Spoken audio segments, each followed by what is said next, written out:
एक रोगी रात में नहीं सोएगा, एक भोगी रात में नहीं सोएगा, और एक योगी भी रात में नहीं सोएगा, क्योंकि उसके लिए भी रात बहुत सहायक होती है। रोशनी आपको हर चीज अलग अलग करके दिखाती है। मान लीजिए लाइट चली गई। रात में कुछ ऐसा है कि सीमाएं थोड़ी धुंधली हो जाती हैं। तो योग के लिए, सेक्सुअलिटी के लिए, दोस्ती, नजदीकियां, पढ़ाई, फोकस, इन सभी चीजों के लिए रात ज्यादा सहायक लगती है।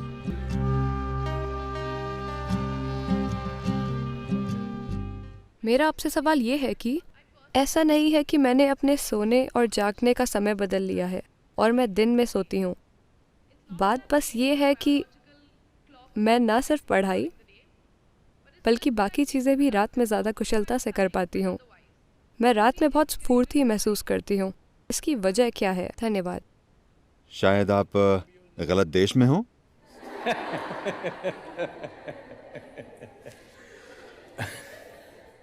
तीन तरह के लोग होते हैं जो रात में नहीं सोते।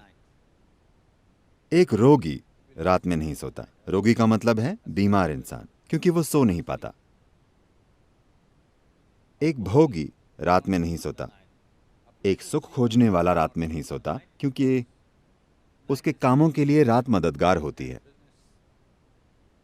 एक योगी भी रात में नहीं सोता, क्योंकि उसके लिए भी रात बहुत सहायक होती है। आप इनमें से क्या हैं, आप तय कर सकती हैं, मैं कुछ नहीं कहूंगा। रात में क्या खास होता है? देखिए, रोशनी। हमारे लिए रोशनी इसलिए कीमती है क्योंकि हमारी आंखें एक खास तरह से बनी हुई हैं। रोशनी आपको हर चीज अलग अलग करके दिखाती है। देखिए, अभी क्योंकि यहां रोशनी है, मैं इस इंसान को, इस इंसान को, इस इंसान को, इस इंसान को देख सकता हूं। मान लीजिए लाइट चली गई और अंधेरा हो गया, मैं बस लोगों के झुंड को देख पाऊंगा। मैं इस इंसान को, इस इंसान को, इस इंसान को नहीं देख पाऊंगा। तो रात में कुछ ऐसा है कि रात में सीमाएं थोड़ी धुंधली हो जाती हैं। तो योग के लिए, सेक्सुअलिटी के लिए, दोस्ती के लिए, नजदीकियां, पढ़ाई, फोकस, इन सभी चीजों के लिए रात ज्यादा सहायक लगती है, क्योंकि रात में आपके और दूसरे के बीच का अंतर कम हो जाता है। सिर्फ इसलिए क्योंकि हमारी आंखें इस तरह से काम करती हैं। जहां रोशनी ना हो, वहां हमारे अनुभव में हर चीज मिलकर एक हो जाती है। तो एक योगी, एक भोगी और एक रोगी, ये तीनों रात का इस्तेमाल करते हैं। आप भी इसका इस्तेमाल कर सकती हैं। इसमें कोई समस्या नहीं है, जब तक कि आप क्लास में सोती ना हो। अगर आप क्लास में नहीं सोती तो ये चलेगा, इसमें कुछ गलत नहीं है। लेकिन आप इसे आजमा कर देखिए। क्या मैं कुछ साझा कर सकता हूं? मैं कुछ ऐसा था। जब मैं सोता था, मेरा स्कूल आमतौर पर सुबह 8:30 का होता था। 6:45 से मेरी माँ और मेरी बहनें मुझे जगाना शुरू कर देती थी। बहुत सी चीजें करनी पड़ती थी। वे मुझे बिस्तर पर उठाकर बैठा देती थी। वे आकर मेरी बाह मरोड़ती थी, ये करती थी, वो करती थी। मेरी माँ ये नरमी से करती थी, मेरी बहनें सख्ती से करती थी। फिर वे मुझे खींचती थी और मेरी माँ टूथब्रश में टूथपेस्ट लगाकर मुझे दे देती थी। मैं उसे मुंह में लगाकर सो जाता था। वे मेरे कपड़े लाकर देती थी और कहती थी, नहाने जाओ, टाइम हो गया है। मैं बाथरूम के अंदर जाता और सो जाता। अगर कोई मुझे ना उठाए तो मैं दिन में 1-2 बजे तक एक पत्थर की तरह सोता था। जागकर करवटें नहीं बदलता था, बस मुर्दे की तरह।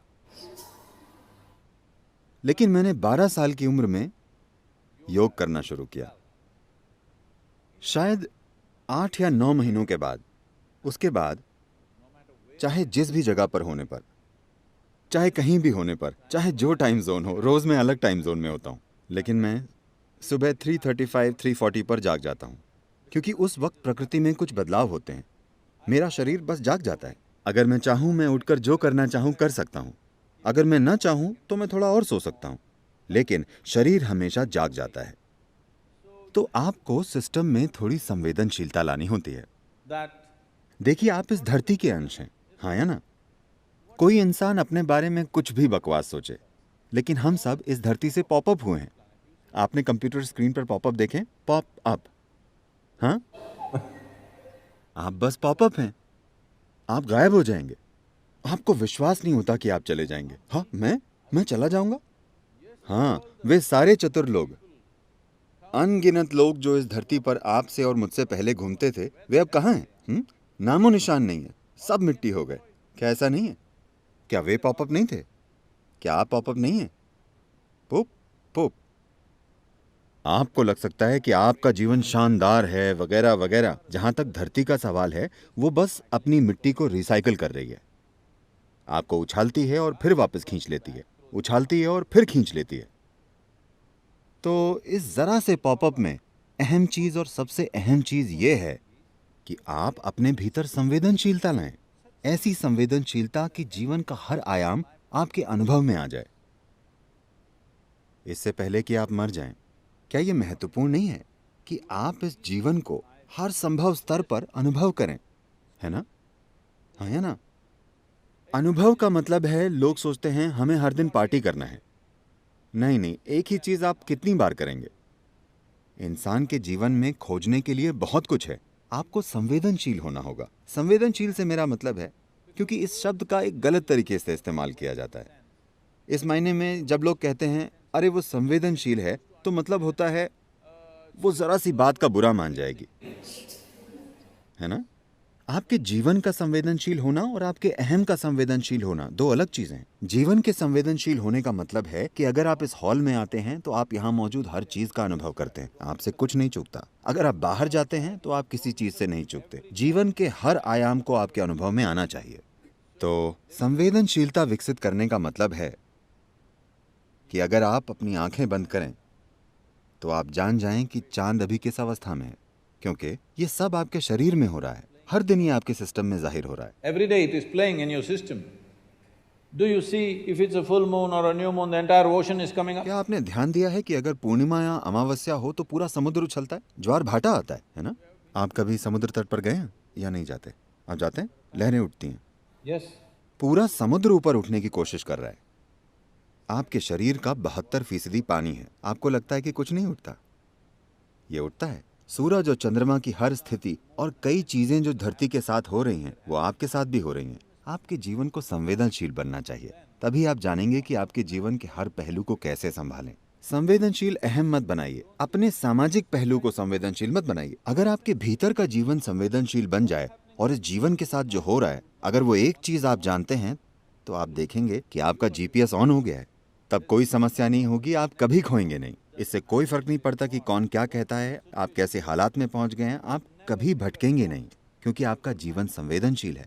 इस जीवन की बस यही जरूरत है कि इसे एक जीवन के रूप में संवेदनशील बनना है। अभी हमने एक ऐसा मनोवैज्ञानिक ढांचा विकसित कर लिया है जिसका जीवन से कोई लेना देना नहीं है। इसका थोड़ा सरोकार सामाजिक पहलू से है, पर जीवन से कोई लेना देना नहीं।